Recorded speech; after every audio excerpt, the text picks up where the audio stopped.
magaci wuu yaqaanaa maanta saqiir Soomaali ah hadaa ku dhahdo who is blue makeup wuu yaqaanaa qaniiska ku nool filamano of course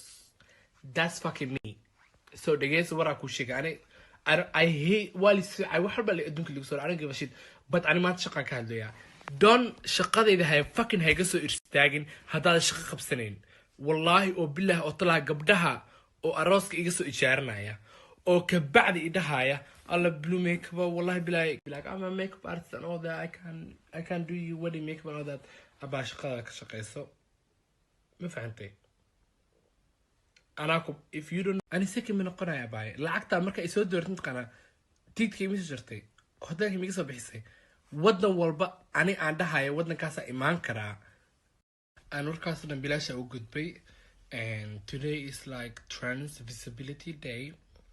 and تذكروا حروا أنا وشيكو and نروش مركا تاقف لبيبا أما transsexual والله هذا